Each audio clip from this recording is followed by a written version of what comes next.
privilege to be here tonight. I do not just take invitations, as sometime kind of kudos for my ministry. Today, every day, and every place that I go to is simply for me an opportunity to share with you what God is saying. Not what He has said, but what He's saying today to you.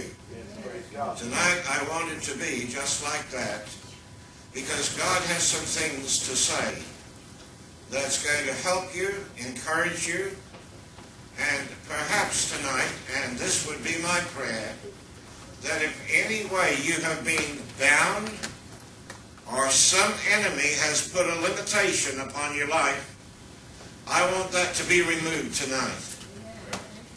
If you've come here tonight and you have a physical problem, you've got some kind of sickness, I want to tell you sickness cannot exist in the presence of God. Come on.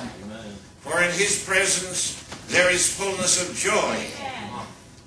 And in His presence nothing that defiles can enter in. Therefore I'm expecting tonight that there will be a release in the heart and mind of you people here. And that will be the joy of my life, if that is the case. I want to turn tonight to the book of Revelation. I was going to say revolution. I think it's a bit of both.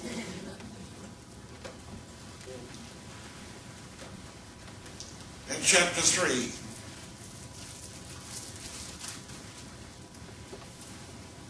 There's a verse here which is probably one of the most well-known verses in the entire Bible. Behold, I stand at the door and knock. If any man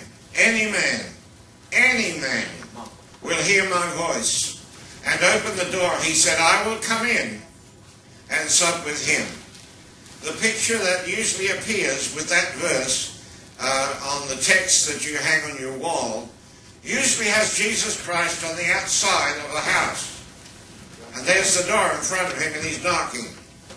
I want to tell you, Christ is in you tonight.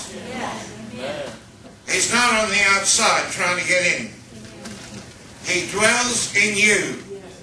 In fact, He dwells in every man on the face of this earth. Even though the majority do not know that. But that's the truth. In fact, your body has no life in it at all, except the Spirit which God put there in creation. You see, there's no life in your body, and your body is not you. If your body is you and you get cancer, you can't do anything about it because you have the cancer. But if you are that Spirit that dwells in you, and that is who you are, if you don't know tonight, that Spirit is you. The body is merely the house that you live in. That's all. Of course, it's more than that really, but I'm just saying in regards to your being. It's just the house that you live in. You are a spirit living in a body. So therefore, the Christ dwells in you tonight. There's no Christ on the outside trying to get in. There's no Christ up in the sky that's going to come back. If there was a Christ up in the sky, He's not much use to you. The only Christ that could ever glorify God on this earth is the Christ that dwells here on this earth in you today. Amen. Christ in you is the hope of glory, not Christ in the sky. You see, this is important for us to know, because many people apparently don't understand that. So, it's not that verse I want to talk about. It's the next one. It's the last verse in the chapter, and it says, To him that overcometh. To him that overcometh. What's it mean to overcome?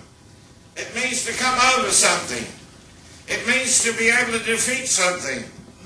It means to be able to control or destroy whatever it is that's impeding your progress in God.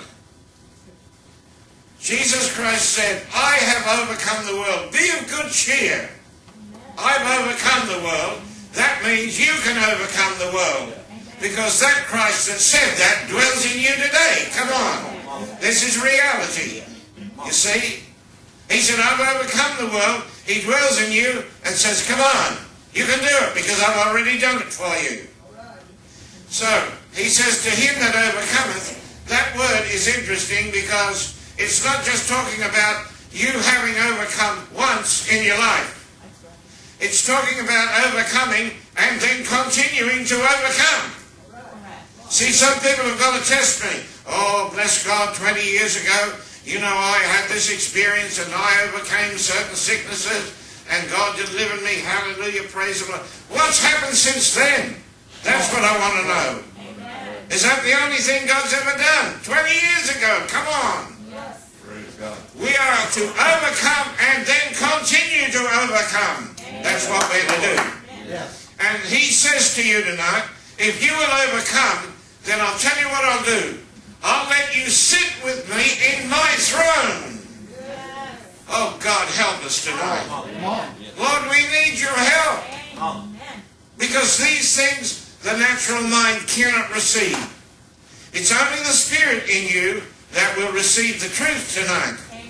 So he says, I will grant you to sit with me on my throne, and even as I also overcame and have sat down with my Father in his throne, I will let you sit with me in my throne. This is what I want to talk about tonight. I want to talk about another life. I want to talk about another experience. I want to talk about another expression of Christ on this earth. So we're going into chapter 4.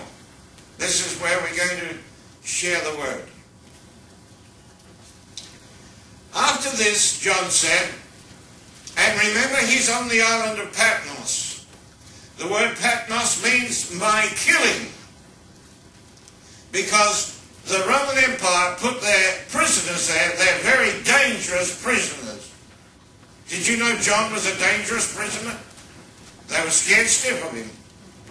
Why? Because he knew God. I want to tell you, everything is afraid of God that doesn't belong to him. All his enemies, they're scared stiff of God.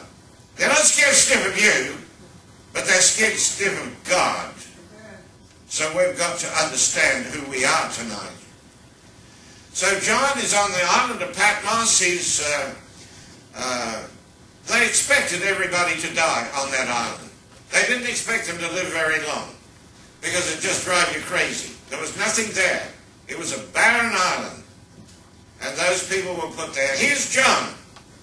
This is the Apostle John on the island waiting to die. No, he wasn't waiting to die. But he was having vision of another world. Another world. While he's a prisoner on the island. I want to tell you tonight, if you haven't had a vision of something beyond this world in which we live, you have not yet met God. Because there is another world. There is another world. It says here, behold, a door was opened to me in heaven. That was John. There was a door open. What's a door? It's an entrance into something. And that door was opened to John. Where did that door lead? It led into heaven. Well, I might ask you tonight, where is heaven? Most Christians just point up like this and say, yeah, that's where it is, up there. I want to tell you, heaven is where God is. And this is where God is, in here. When Jesus Christ was on this earth, he was born a king. And